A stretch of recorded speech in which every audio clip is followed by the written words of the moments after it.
ነበር። አዎ ትዝ አለኝ ማርያ። በቃ እኔ ሂጄ ምግብ ልስራ። ቤሊን አንቺም ከቀመሹ ትወጂዋለሽ። አመሰግናለሁ ማርያ።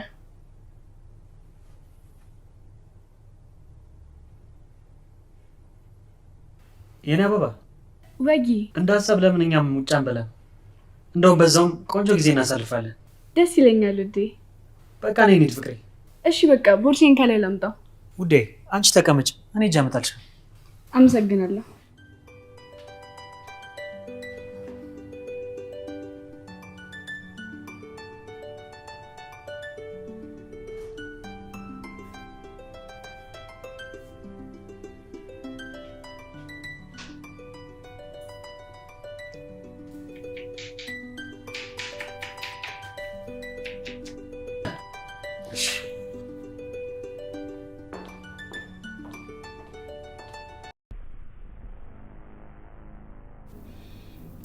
ባርኮቴ ውሸት ብሌንን አፈቀርኩሽ በማለትም እንግዲህ አምነንን ለመበቀል ጀምረዋል ማለት ነው። ነገር ግን አምነንም አሁንም በየዋህነቱ ለወንድሙ ያሰበና እንዲሁም ለምንድነው ይሄ ነገር የሆነው በማለትም ብሌንን እየወቀሳት ይገኛል።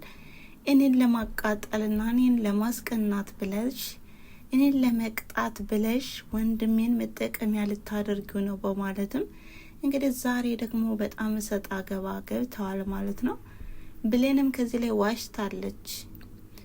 ብሩክን ወድጀውና አፍቅሬው ነው ፍቅሩንም የተቀበልኩት በማለትም አጭር መልስ ነው የመለሰችው ማለት ነው። አምነን ግን በጣም በሚያሳዝን ሁኔታ አሁንም በጸጸት እየተቀጣና እንዲሁም እየተሰቃየ ይገኛል።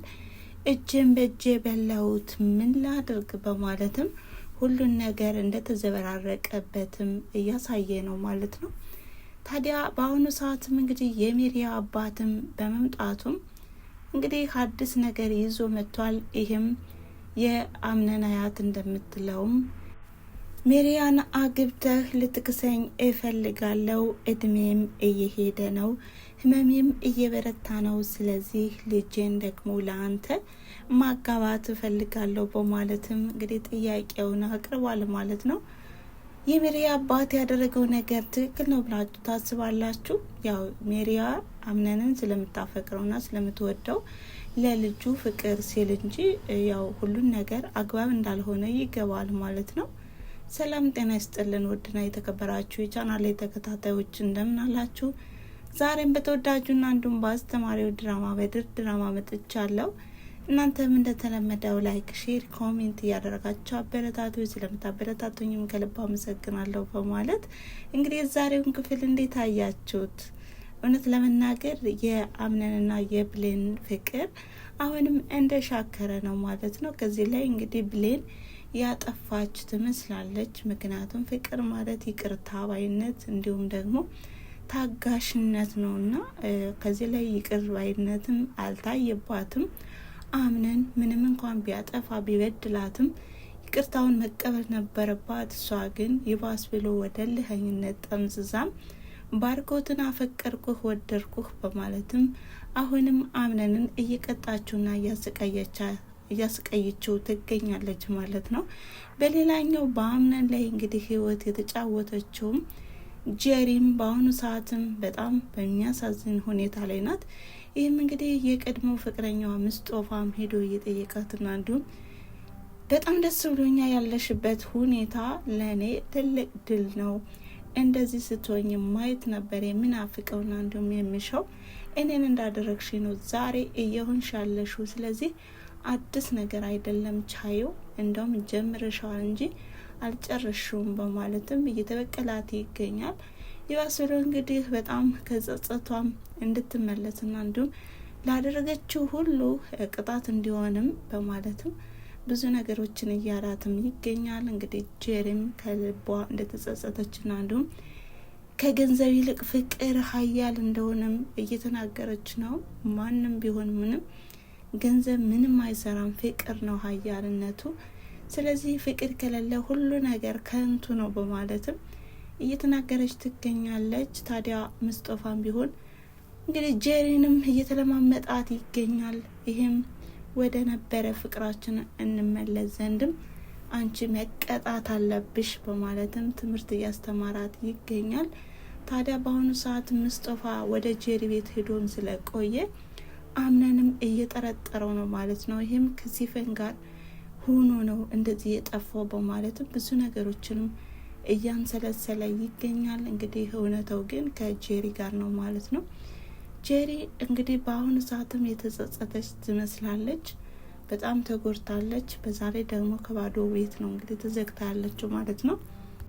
እናም ከዚህ ላይ ልናገናዝበውና እንዲሁም ልንማርበት የሚገባው እንግዲህ የሰው ፈላጊ ራሱን ያጣን የሚባለው ነገርም በጄሪ ላይ ነው የደረሰው። ያ የሚወዳት የሚያፈቅራት ሙስጠፋን ከርታ ዛሬ ለገንዘብ ብላም እንግዲህ አምነንን ተጠግተውም ነበረ። መጨረሻ ላይ ግን እንግዲህ ውሸትና እንዲሁም የማይረባ ነገር በጊዜ ይጋለጣልና በጊዜውም ተጋልጦ ዛሬ ላይ ተዋርዳለች ማለት ነው። እናም ከጄሪ ትልቅ ትምህርት ልንወስድ ይገባል ማለት ነው። ሁላችንም ሁሉንም በጊዜው አድርገን እውነትን ብለን ሀሰት ብለንም ከመሸበት ማደር ይሻላል ባይነኝ እንደኔ ማለት ነው። የእናንተንም ሀሳብ አስተያየት በኮሜንት መስጫ ላይ አስቀምጡ እያልኩኝ እንግዲህ ባርኮት ዛሬም እንግዲህ አምነንን ለመበቀልም ተፍ እያለ ይገኛል። አንደኛ በብሌን ማለት ነው፣ ሁለተኛ ደግሞ በድርጅቱ ጉዳይ ማለት ነው። እንግዲህ በጣም በሚያሳዝን ሁኔታ ድርጅቱንም ቢሆን ውዲቷ ባለቤቴና እንዲሁም እኔ አብረን እንመራዋለን ከዚህ በኋላ ሁላችን አንድ ነን በማለትም ብሌንን ስለ ድርጅቱ እንድትረዳም እያደረገ ነው ማለት ነው። አምነን ግን በሚያሳዝን ሁኔታ አሁን ላይ የብሌን ነገር አልተዋጠለትም ማለት ነው። እንግዲህ እንደ ሌላ ሰው ሆኖ ፍጹም እንደማያውቃት ሆኖ ነው ሲያወራትም የነበረ ማለት ነው። ብሌንም ስሬስ ሆና ነበረ ስታወራውና እንዲሁም ሁሉ ነገር ስትረዳ የቆየችው ማለት ነው። እና የኔ የምለው ነገር እንግዲህ አምነና ብሌን ስቃቸው ይብቃ፣ መታረቅ አለባቸው ባይነኝ። ነገር ግን አሁን ላይ ባርኮትን አገባለሁ ብለዋለች። ነገር ግን ምን አይነት መልስ ትሰጠዋለች ለባርኮት? አሁን ላይ ብሌን በአምነን ፍቅር እየተሰቃየች ነው። በምን አይነት መንገድ ባርኮትን ከህይወቷ ታስወጣዋለች? እውነት ለመናገር ከሁለት ሰው ቃል መግባት በጣም ያስጠላል። እንግዲህ የወሰነችው ውሳኔ በጣም የሚያጸጽታት ነው ማለት ነው። እና ዛራም እንዳለቻትም የምትጸጸችበትን ነገር እንዳትወስኝ ብላትም ነበረ። ነገር ግን አልጸጸትበትም በማለትም ፎክራ ነበረ። እንግዲህ ወደፊት እናያታለን ማለት ነው። ከልባ የምትወደውና የምታፈቅረውም እንዲሁም ፍቅሩ ያልጠፋላት የአምነን ነው ማለት ነው። ታዲያ ባርኮትም ቢሆን አሁን ላይ እያስመሰለና እንዲሁም አምነንን ለመበቀል እንጂ ብሌንን አያፈቅራትም ማለት ነው። እናም ሁሉን ነገር በስሪ አድርገዋለሁ በማለትም እየዛተና እየፎከረ ይገኛል። እንዲሁም ሜሪያም ቢሆን አምነንን ለማግባትና እንዲሁም የቤቱ ንግስት ለመሆንም ተፍ እያለችም ትገኛለች። ዛሬ እንግዲህ አባትየው መጥቶም አምነንን እንድታገባልኝ በማለትም ጥያቄ ጠይቆታል ማለት ነው። በስተመጨረሻስ አምነን ምን ይሆን መልሶ የሚለውን የምንጠብቀው ይሆናል ማለት ነው። በቀጣይ ቪዲዮ እንግዲህ የምናየውና የምንመለከተው ይሆናል ማለት ነው። ለዛሬ የነበረን ቪዲዮ ይሄን ይመስል ነበረ። ስለተከታተላችሁኝና አብራችሁ ስለቆያችሁ ከልብ አመሰግናለሁ በማለት መልካም ጊዜ። ቻው።